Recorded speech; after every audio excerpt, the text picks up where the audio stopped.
What's up, YouTube? You're back with another Malak News TV. And today we're going to talk about Russia is about to capture another key Ukrainian city. And the reason why this is important is because the more key cities and regions that the Russians take over, the more billions and billions of dollars Biden is going to continue to keep sending over there of your hard-earned money, right? And the more and more chances you have of Russia and America eventually clashing. Let's get right into this. Hello. A senior Ukrainian official says Russian forces have almost captured Severodonetsk. It's a key battleground in the fight in the Donbass region. The industrial city has been the main focus of Russia's offensives over recent weeks, and fighting has been intense with casualties on both sides. Ukrainian forces are holding on to just one factory in the city. Hundreds of civilians are trapped in bomb shelters underneath. The BBC's Joe Inwood reports now from Kyiv. This is the battle for Severodonetsk, but from the Russian side. In the distance is the Azot chemical plant, said to be the last holdout of Ukrainian forces. A team from Chinese state television joined Chechen fighters as they tried to capture the destroyed city. We are very close to the industrial zone of the plant, the commander says, and we are confident that we will take control of it. But the Ukrainians say they are still fighting and have not given up on Severodonetsk yet.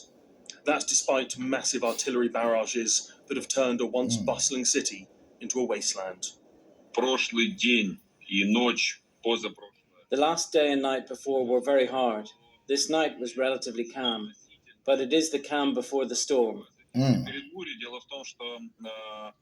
fact, yesterday, the Russian army carried out offensive operations in several directions with lots of equipment and personnel. One of those directions was Toshkivka, just to the south of Severodonetsk, but the other side of the river Siversky Donets. These are Russian forces rolling through what is left of the town. The battle in the east is looking increasingly difficult for the Ukrainians, who say they urgently need more Western military aid. There you go right there. They need more Western military aid. So they need you, even though you're going to the pump, paying these high gas prices, even though your food is up, even though your rent is up, and you're not getting paid anymore at your job, right? They need more of your money to help them fight, which if you really think about it, the Ukrainian army has a lot of Nazis in it, which is one of the reasons Russia's in there anyways to disarm their whole army anyways. But nonetheless, family, let's get right back into this. But they need diplomatic support as well. And that came from a rather unlikely source here in the capital.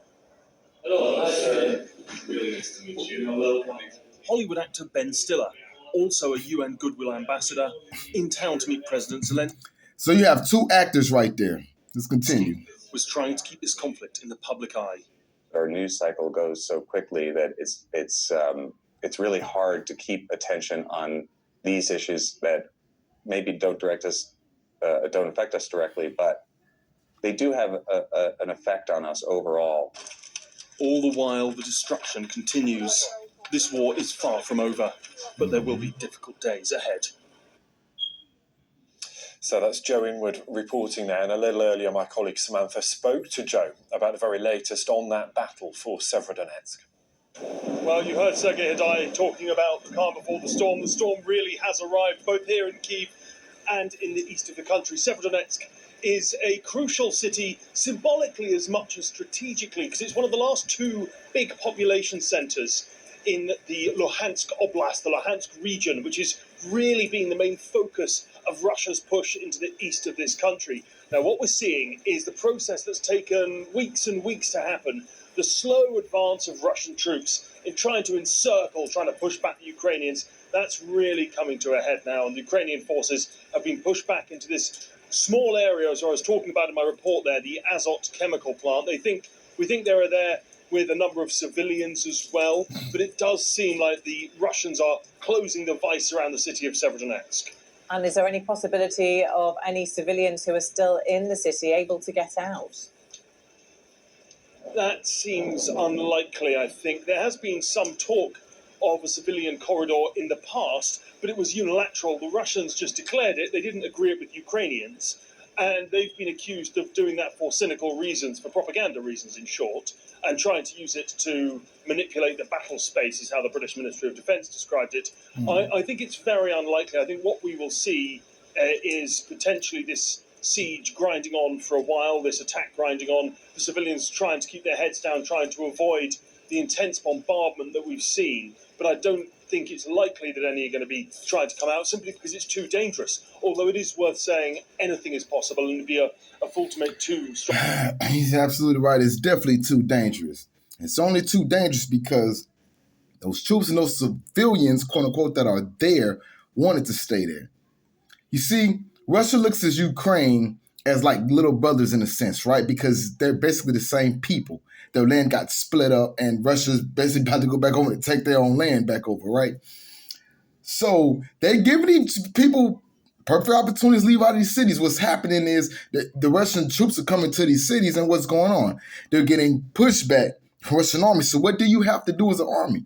Now you got to come in there and basically force your way. If Russia wanted to, they could have been took that city over and plenty other cities over. The media's playing it off like, oh, Ukraine, no. See, those are the same people. They're giving them chances. Anybody wants to stay inside those cities, once they come up in there and you want to fight back, you get what comes to you. That being said, family, hey, y'all need to really pay attention to this Russia-Ukraine thing and also the China and Taiwan. Because these types of things going on right now is what, at the end of the day, is going to stir up the whole World War III thing.